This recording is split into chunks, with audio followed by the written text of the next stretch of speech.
የቀዮቹ ደጋፊዎች ዛሬ ቢሆንላቸው ካንፊልድ መውጫ በር ሆነው በአመቱ መጨረሻ አሰናበታቸዋለሁ ያለውን የቁርጥ ቀን ልጃቸው እግሩ ላይ ወድቀው አትለየንም ባሉት ነበር።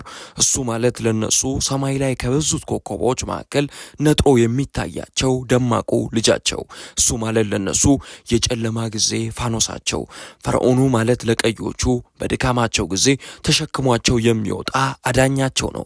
የመርከብ ላይ ካፕቴን መርከቧ እንዳትሰምጥ እንደሚጠብቃት ሁሉ ይህ ንጉስ ሁሌም ቡድኑን በከፍታ እንዲቀመጥ የሚችለውን ሁሉ ዋጋ ከፍሏል። ለሱ ገድላትና ተአምራትን መጻፍ ካስፈለገ የማያልቅ ደማቅ ብዕር ተፈብርኮ ለገበያ ላይ መቅረብ ይጠበቅበታል። ሰዎች ቢረሱት እንኳን በላንክሻየር ደርቢ ጨዋታ በአንፊልድ አናት ላይ ሲበሩ ያመሹ አዋፍት የሱን ታምራት ሊረሱት አይችሉም። ጃክና ሮዝ የፍቅር ጥግን በሮማንስ ፊልማቸው አሳይተዋል። ሮሚዮና ጁሊየትም ተውነውታል። የአባይን ውሃ እየተጎነጨ ያደገው ይህ ኮከብ ግን ለሊቨርፑል ያለውን ፍቅር ኖሮ አሳይቶታል። ጉዑዛንን ነፍስ አዘርቶ ሊያስፈነድቁ የሚችሉ ግቦች፣ እንስሳትን ቃላት እንዲያወጡ የሚያስገድዱ ቄንጦች፣ ዲዳን ፈውሰው ሊያስጮሁ የሚችሉ ፓሶች ከሜርሲሳይዱ ንጉስ ቅዱስ እግር ስር ሲወጡ ተመልክተናል። በእውነቱ እሱ በቃኝ ብሎ ሲሄድ ትዝታዎች ብቻ ቀርተው የቀዩ ቀለም አቀንቃኞች አይናቸው በእንባ ይሞላል።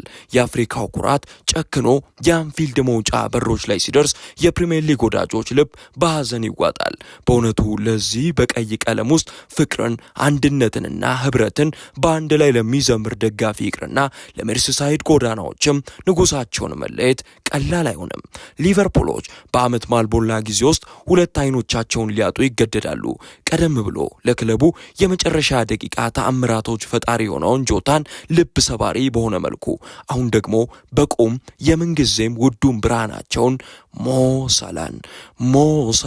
ሞሳላ ዘ ኪንግ ኦፍ ኢጂፕት እያሉ መዘመሩ ያበቃና ሁሌም 11ኛው ደቂቃ ላይ በአንፊልድ ይህ የማይተካ ንጉስ ይታወሳል።